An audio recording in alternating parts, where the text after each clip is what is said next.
ലോക്സഭാ തെരഞ്ഞെടുപ്പിലെ കനത്ത തിരിച്ചടിക്ക് പിന്നാലെ പാർട്ടിക്കുള്ളിലെ പുകച്ചിൽ പരസ്യമായി പോരിലേക്കും കടുത്ത സ്വയം വിമർശനത്തിലേക്കും വഴിമാറുകയാണ്. തിരുവനന്തപുരത്ത് ചേർന്ന CPM സംസ്ഥാന സെക്രട്ടേറിയറ്റ് യോഗം കേരളത്തിലെ പാർട്ടി ചരിത്രത്തിൽ അടുത്ത കാലത്തൊന്നും കാണാത്ത നാടകീയ രംഗങ്ങൾക്കാണ് സാക്ഷ്യം വഹിച്ചത്. 4 മണിക്കൂർ കൊണ്ട് തീർക്കാൻ നിശ്ചയിച്ചിരുന്ന യോഗം നേതാക്കളുടെ അമർഷവും തുറന്നു പറച്ചിലുകളും കാരണം 13 മണിക്കൂറോളമാണ് നീണ്ടുനിന്നത്. പാർട്ടിയുടെ അനിഷേധ നേതാക്കളായ മുഖ്യമന്ത്രി പിണറായി വിജയനും സംസ്ഥാന സെക്രട്ടറി MV ഗോവിന്ദനും യോഗത്തിൽ നിശിതമായ വിമർശനങ്ങൾക്ക് വിധേയരായി എന്നത് പാർട്ടി വൃത്തങ്ങളെ പോലും ഞെട്ടിച്ചിട്ടുണ്ട്. മുഖ്യമന്ത്രിയുടെ ഓഫീസിനെതിരെയും അദ്ദേഹത്തിന്റെ പ്രവർത്തന ശൈലിക്കെതിരെയും കടുത്ത ആരോപണങ്ങൾ ഉയർന്നു. സർക്കാരിൽ അഴിമതി നടന്നില്ലെങ്കിലും തന്റെ അടുത്ത വൃത്തങ്ങളിലുള്ളവർ എന്ത് തെറ്റ് ചെയ്താലും അവരെ കണ്ണടച്ച് ന്യായീകരിക്കുന്ന സ്വജന പക്ഷപാതം ജനങ്ങൾക്കിടയിൽ സർക്കാരിന്റെ പ്രതിച്ഛായ തകർത്തുവെന്ന് യോഗത്തിൽ അഭിപ്രായമുയർന്നു. ഇത്തരം സംരക്ഷണങ്ങൾ ജനങ്ങളിൽ അവമതിപ്പുണ്ടാക്കിയെന്നും തെരഞ്ഞെടുപ്പിൽ ഇത് വോട്ട് കുറയാൻ പ്രധാന കാരണമായെന്നും നേതാക്കൾ ചൂണ്ടിക്കാട്ടി. സംസ്ഥാന സെക്രട്ടറി എന്ന നിലയിൽ MV ഗോവിന്ദൻ സംഘടനാപരമായ കാര്യങ്ങളിൽ വേണ്ടത്ര ജാഗ്രത പുലർത്തുന്നില്ലെന്ന വിമർശനം ഉയർന്നു. ഗോവിന്ദൻ പദവി ഒഴിയണമെന്ന ആവശ്യം വരെ യോഗത്തിൽ സൂചനയായി ഉയർന്നതായാണ് റിപ്പോർട്ടുകൾ. നേതാക്കളുടെ മനസ്സിലുള്ളത് തുറന്നു പറയാൻ കഴിയാത്ത വിധം സംഘടനാ സംവിധാനം മാറിയിരിക്കുന്നു എന്ന ഗുരുതരമായ നിരീക്ഷണമാണ് യോഗത്തിൽ ഭൂരിഭാഗം പേരും പങ്കുവച്ചത്.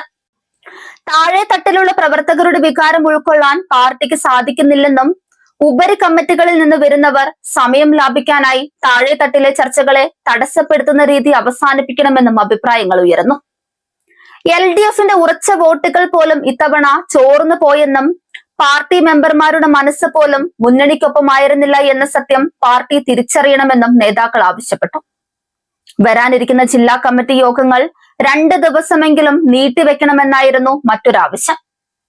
പറയേണ്ട കാര്യങ്ങൾ പറഞ്ഞു തീർക്കാൻ പ്രവർത്തകർക്ക് അവസരം നൽകണമെന്ന നിലപാടിനോട് ജനറൽ സെക്രട്ടറി MA ബേബിയും യോജിച്ചു. മണ്ഡലങ്ങൾ വെച്ചുമാറി മത്സരിച്ച പരീക്ഷണങ്ങൾ പരാജയപ്പെട്ടതായി യോഗം വിലയിരുത്തി. വടകരയിൽ KK ശൈലജയെ മത്സരിപ്പിച്ചത് ഉൾപ്പെടെയുള്ള കാര്യങ്ങളിൽ ശൈലജ തന്നെ തന്റെ അതൃപ്തി അറിയിച്ചതായാണ് സൂചന. പാർട്ടിയുടെ കോട്ടകളിലുണ്ടായ വോട്ട് ചോർച്ച പ്രത്യേകമായി പരിശോധിക്കണമെന്നും സെക്രട്ടേറിയറ്റ് തീരുമാനിച്ചു. വിമർശനങ്ങൾ രാത്രി വൈകിയും തുടർന്നപ്പോഴും മുഖ്യമന്ത്രി പിണറായി വിജയൻ ശാന്തനായി ഇരുന്നുവെന്നത് ശ്രദ്ധേയമാണ്. വ്യക്തിപരമായ ചില കാര്യങ്ങളിൽ മാത്രം മറുപടി നൽകിയ അദ്ദേഹം വിശദമായ ഒരു പ്രതിരോധത്തിനോ വിശദീകരണത്തിനോ മുതിർന്നില്ല. CPM കേരള ഘടകത്തിൽ അസാധാരണമായ ഒരു ശുദ്ധീകരണ പ്രക്രിയയുടെ തുടക്കമായാണ് ഈ സെക്രട്ടേറിയറ്റ് യോഗം വിലയിരുത്തപ്പെടുന്നത്. പിണറായി വിജയന്റെയും MV ഗോവിന്ദന്റെയും നായകത്വത്തിന് കീഴിൽ പാർട്ടിക്ക് ജനകീയ അടിത്തറ നഷ്ടപ്പെടുന്നുവെന്ന ആശങ്ക നേതാക്കൾ പരസ്യമായി പ്രകടിപ്പിച്ചു കഴിഞ്ഞു.